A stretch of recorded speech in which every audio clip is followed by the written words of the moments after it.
Ladies and gentlemen, I'm your host, Jeffrey Lazarus, and you are watching Welcome to Army of Two, The Devil's Cartel, on the Gaming Vector.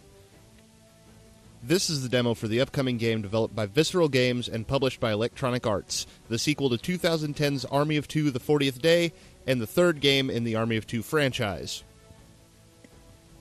So let's go ahead and take a look at what they've given us here in the demo. First, you've got your basic options menu. Controls shows all your controller functionality. You can set your vibration, invert your Y-axis, and change your sensitivity. All things you'd expect in a game like this. Your audio, you can change all of the different volume. I've got subtitles turned on for your convenience. And brightness settings, I've got it set a little higher than I normally would. Hopefully you guys will be able to see the game a little bit better. Here we've got the Armory, Customize Operative. This just plays a video montage of some of the customization options. It's about a 30 or 45 second trailer. Nothing too special there. Although it will be interesting to see in the final game how well fleshed out this is. Being able to customize your mask, tactical gear, and whatnot. And here you've got your weapon loadout. So you have a primary, a secondary, and a sidearm. Technically, primary and secondary can house the same types of weapons. So assault rifles, light machine guns, which are not available in the demo, SMGs, and sniper rifles were not available in the demo, and also shotguns. So here I've got a customized assault rifle. This is the M-Car. As you can see, you can customize stock, magazine, sight, undermount, all of these various options. You can also skin your weapon with different camos. So for instance, I have the Urban Digital, and then I can right-trigger the Options tab to go to accent parts. If, say, I wanted to do Cardinal Red painted accent parts, or if I wanted to add some sort of camo to those. All of this costs in-game money you'll earn from completing the missions, I would assume. But we're going to go ahead and leave that as is. Now, as you can see over on the right, you've got all of your weapon stats, your rate of fire damage, so on and so forth.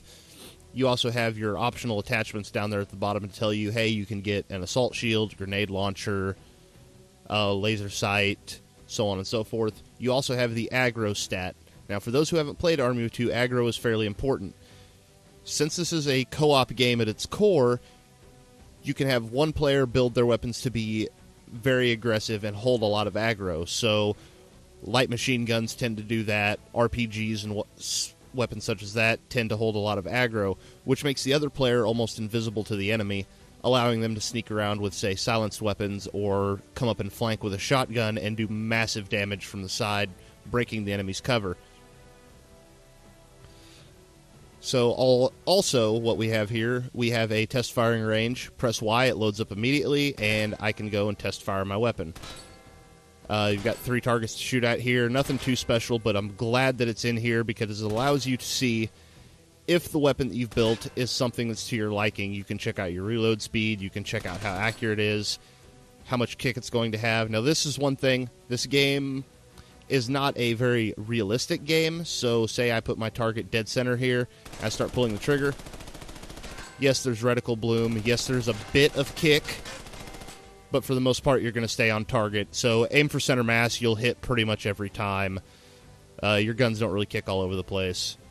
Also, here's the shotgun. The shotgun does have a bit of kick to it, but once again, it's minimal, and it always drifts back down to center. So if I'm aiming center mass on this target, fire, when the target pops back up, I'm still in the same spot, still on center mass. So it gives it a very arcadey feel, which is fine. I'd prefer to see a little bit more realism or a little bit more authenticity, but we can go with this. As you can see, you've also got sidearms. You can customize them as well. We're going to go ahead and just throw some, let's say, pewter paint on this. And that uses up the last of my money. You start the demo with about $60,000.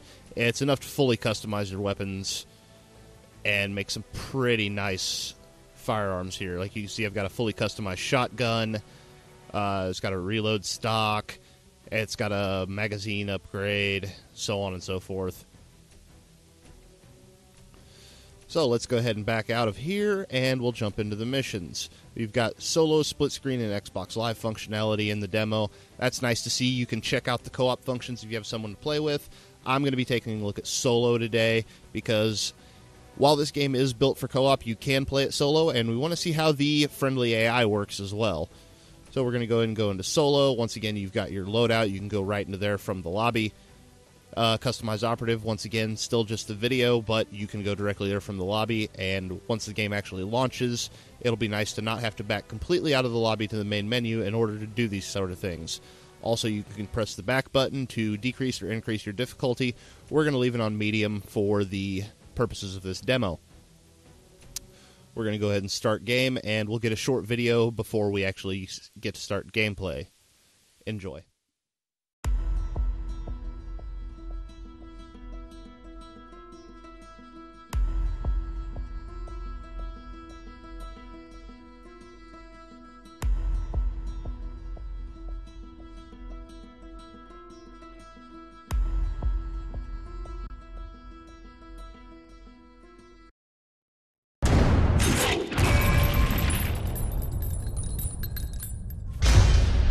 Thanks for downloading the demo for Army of Two, the Devil's Cartel. My code name is Alpha. This is my partner, Bravo. We're TWO operatives, and if you see us coming, better take cover. They say that we die young. I guess I'll be here forever. A step away from the edge is closer than ever. Skeletons in my closet, I'll never live to regret them. Hang on! Gotcha! From a different league, bred from a different breed. Vengeance and demolition is mixed with greed. Oh, the irony of a bleeding robot is deep. 'Cause in the heart of the city, the blood is shed in the streets. Shed in the streets, my city all the way to me. And I'm gon' skip to the loo, my darling, no surrender, never retreat. I'm never gonna see the light at the end of the tunnel. It's darkness, it is me, God, and a heartless partner. Bullseye targets. Let's show these rookies how it's done.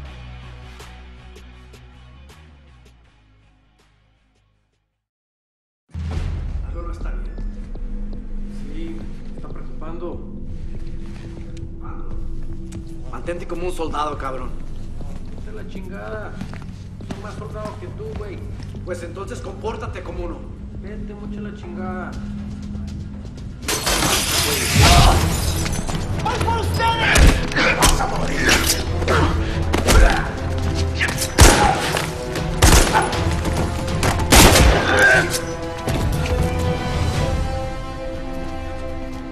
There they are. Stretch the team to base. We got them. Good. Get him out of there. Suit up, gentlemen. Let's go.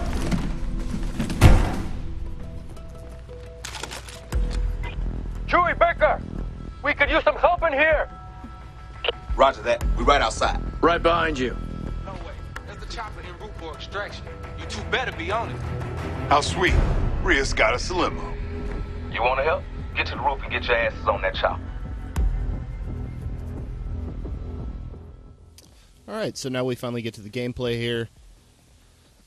Pretty basic third-person shooter fare. Let's go ahead and follow our AI buddy Bravo here, and let's try and get into some gunplay and see some of the way that the co-op AI works versus playing with a co-op partner. Let's go. So, basic movement, you've got your normal stick to cover. You can also, say, point to that cover up there. If you can see the icon, press A, and he will automatically move to cover. That's kind of a nice little feature to have, because it allows you to stay in cover while still being able to move up on your opponents. So we're going to go ahead and do a step jump here. Now, I can press up on the D-pad if you see the icon down in the bottom left, and that will tell my teammate over here, Bravo, to lift me up.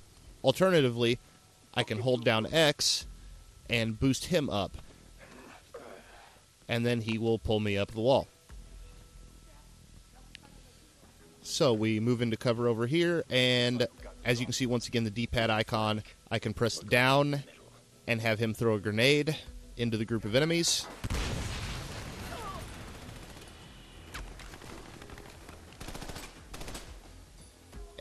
And now we're in combat.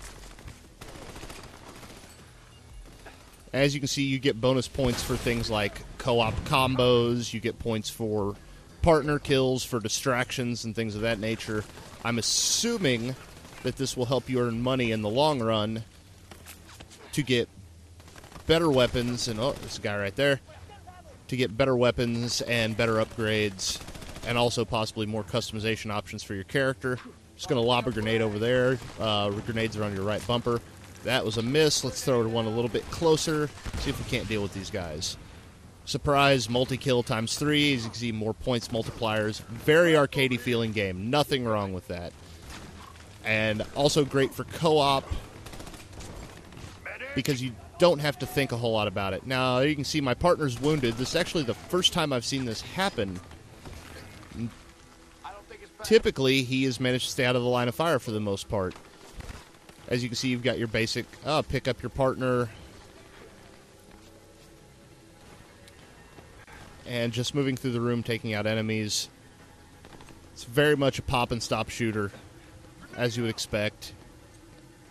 I worry a little bit about this game because it is coming out a week after Gears of War Judgment.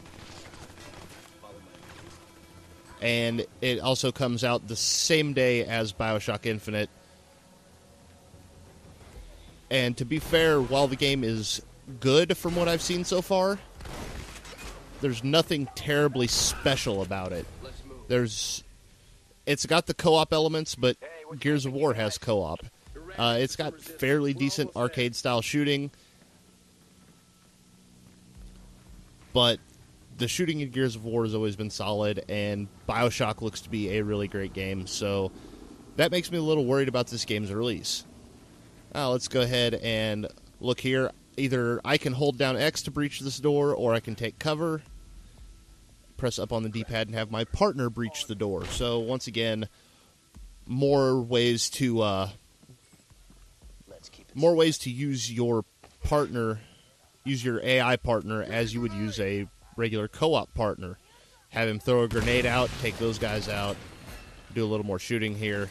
Nice shot. Yeah, man.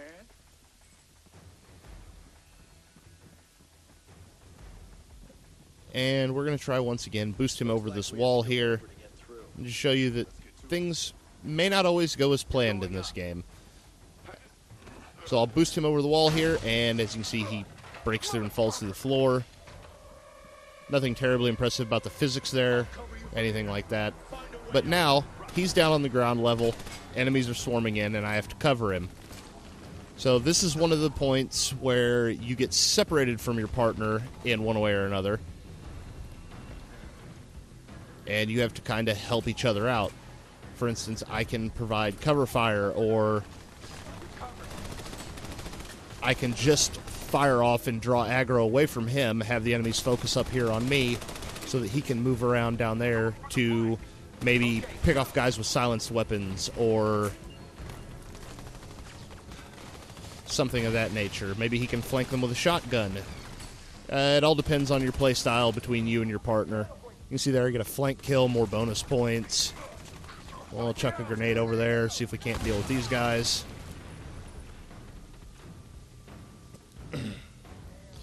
And as you can see on the HUD, there's the B icon for Bravo. You can see him moving up. See grenade indicators. It's fairly standard shooter fare. Nothing too special going on. The weapons feel okay. Once again, it's a very arcadey feeling game, so there's nothing really special going on with the firearms here. You see anything on your side? Let's go. As you can see there, he shoots the support. Now we're regrouping back together again. I can pick up enemy weapons. I can also pick up ammo. As you can see down there in the bottom right, +7 ammo. As you can see in the bottom center of the screen, press X to pick up the AK-47. Why would I do that when I have a fully customized gun that I actually rather like? Once again, I have my partner breach the door and move on ahead.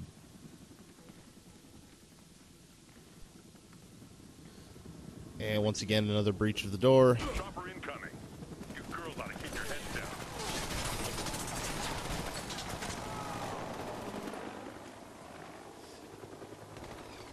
So let's talk about the graphics a bit while we're here. This game is built on the Frostbite 2 engine, which means that you have destructible environments. So if someone's taking cover behind a pillar, for instance, I can just blow away chunks of the pillar.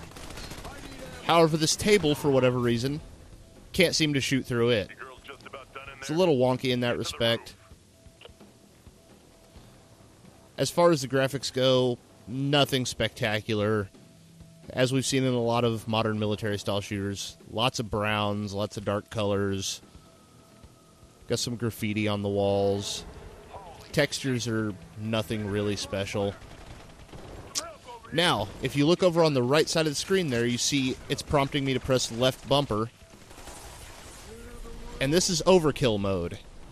Basically, this makes you an invincible killing machine for a few seconds.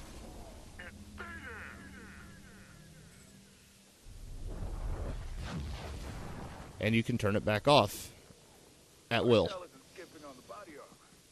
Some of them are ex-military.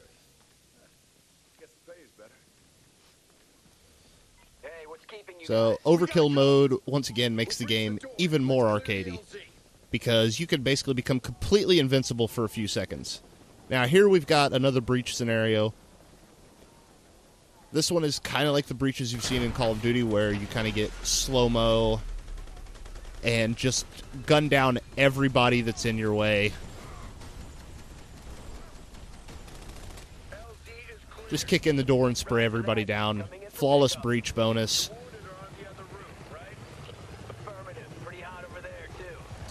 And here's our helicopter. So this is another section where we'll be split off from our teammate. So as you can see, I can stay on the ground or I can provide air support. I'm going to provide air support. He's going to boost me up into the chopper. And I'll get this wonderful gun with infinite ammo to play with while my teammate is groundside moving through the buildings. I say nothing really special about this, but it does give a chance to show off the destructible environments that the Frostbite engine supports. And it's also something I could see being kind of neat in a co-op game, where I'm playing with my friend. Now, he's on the ground, he's having to deal with all these guys. Meanwhile, I'm up here just destroying everything with this chopper gun.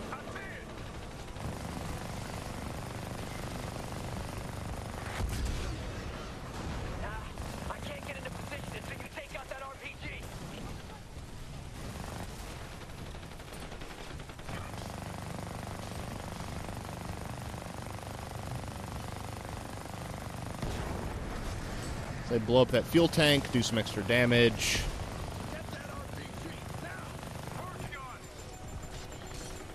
As you can see, while the gun does have infinite ammo in this chopper, it does overheat, so burst firing is usually helpful.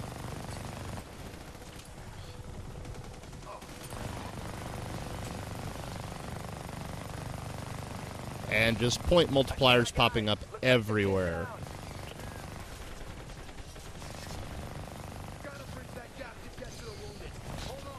I say, there's not a whole lot to say about this demo beyond this. It's nothing real special. Can be a very fun co-op experience if the game is done right. So as you can see, I've got my overkill mode ready again.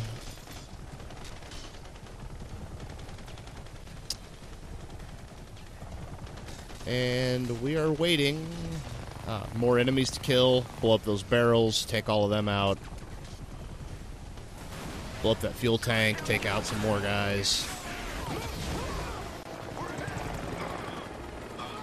Now, this is one of these parts where this game really seems like it'll shine, is these scripted sequences. Once again, much like Call of Duty or games of that ilk.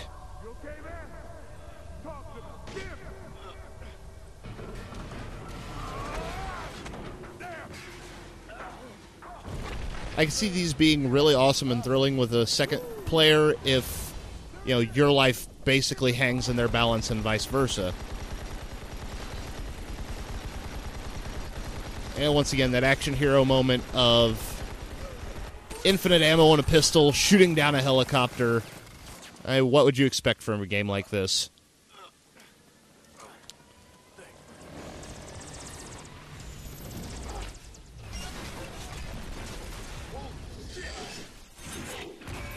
And that's the end of the demo, ladies and gentlemen. So if you like what you see, Army of Two, The Devil's Cartel will be out on March 26, 2013. There you can see your pre-order bonuses on the screen. And if it looks like something that would be interesting to you, I would suggest picking it up. However, as I stated earlier, BioShock Infinite does come out on the same day. Gears of War Judgment comes out the week before. So unless you're just looking for a co-op experience, I would probably wait and see how this game reviews once the full title is out. Maybe pick it up with a price drop, or when you know you're going to have somebody to play co-op with and you haven't most likely just finished or still playing Gears of War with that person. So folks, that's it for this video. Once again, I'm your host, Jeffrey Lazarus, and this was Welcome to Army of Two, The Devil's Cartel demo on the Gaming Vector.